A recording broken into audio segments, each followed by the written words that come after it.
Thank you.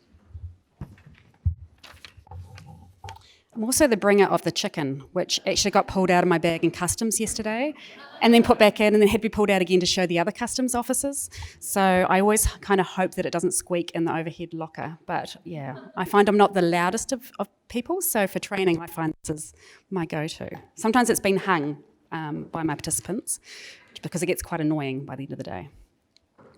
All right, I wanted to start with a little bit about my story because I'm conscious that most of you don't know me.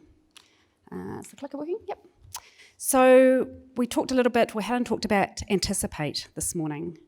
My story begins, and I'm going to give you the upbeat, funny version because I'm conscious that you're probably holding a whole lot of stories already for all sorts of people who are impacted by the fires.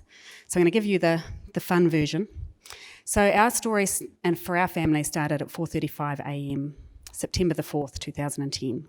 Right. So yesterday was our 9th anniversary of the earthquakes, but that's not the day that our disaster started.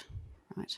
But we didn't anticipate our event. So I grew up in the North Island where we learned how to turn ourselves into turtles as kids. You know, when an earthquake happens, you turtle to protect your head and you get underneath things. But when we shifted to Christchurch wasn't earthquake central. It was a very stable place to live. The fault that actually went wasn't known about, so we didn't expect or anticipate an earthquake in Christchurch.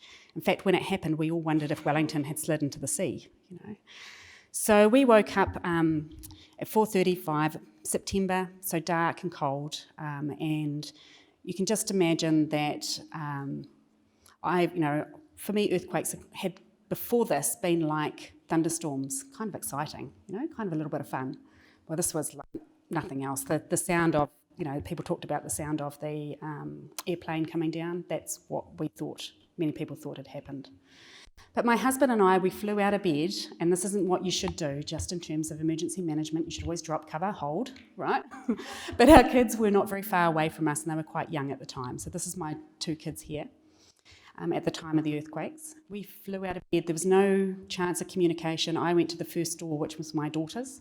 My husband went to the second door, which was our son's. And my job, I grabbed her out of the bed, which was kind of to get there, you threw flapping doors over bucking floors, dancing furniture. Quite a mission, like a ping pong ball, really, in a machine to get to them. I grabbed my daughter, which holding one hand a bookcase up that was trying to fall down, grabbing 35 kilos that was dancing in her bed with the other, and eventually managed to wrangle us underneath the door frame. And I just remember thinking, a building cannot move this much and stay standing. And so for me, this was it. So I thought, okay, my job right now is just to make things as okay as possible for my daughter, right? And so I thought I did a sterling job of that. And then when the ground started to calm down, she said to me, Mum, you're squeezing me too tight. So I don't know how well I really did. And my son is still to this day said the hardest thing about that event was having 100 kilos of his father land on him to protect him. He said that was scarier than anything else that was going on. So, yeah. So my husband managed at that time a dairy factory, so he had to leave pretty promptly to go and see that his people were okay, and left us sitting in the door frame. So the closest door frame we could all sit together with multiple door frames was by our toilet, so you get to see a lovely photo of our toilet, apologies. And that's still dark, probably about an hour or two later, and by that stage we were trying to have some fun with it because the earth's still groaning and rolling. And so our kids are putting their funny faces on. So that's a photograph of them in the early hours that morning. And then liquefaction is what happens when the ground liquefies because of an earthquake. That's my 6-year-old daughter helping to dig liquefaction. And I just wanted to give you a very concrete example when we talk about recovery being a marathon, not a sprint. I don't know how many times I heard that, and it still seemed really abstract to me. And this gives you a bit of a sense. So yesterday, for the bereaved families, I emceed the memorial service. It was yesterday 9 years from the February earthquake, which was one of the aftershocks here. This photograph was taken probably 7 years after. We're now at 9, and you can see I'm by far the shortest in my family now. So a couple of years on, I'm well left behind now. But it just gives you a sense when we talk about recovery and not putting things on hold that are important to you, we're talking about a very long haul. We've still got a long way to go in Christchurch. And between the photographs on the left and the photographs on the right, there are a couple of things. Well, there's many, many things happening. The first thing is that wasn't the first bit of running that we were doing in the middle of the night. We did a lot of running for the next few years. Anyone want to guess how many aftershocks? 300? Not a bad start. Keep going up. 800? 16,000. So you imagine they come any day and night, right? And then the other thing is that there are just thousands of decisions being made between that first photograph and the next one, as individuals, as households, as extended families, as businesses, as organisations, and as communities, right? There are so many decisions to be making in that adrenaline space that Rob was talking about. And so that will be my workshop today, is talking about some of the strategies and tools for making those decisions.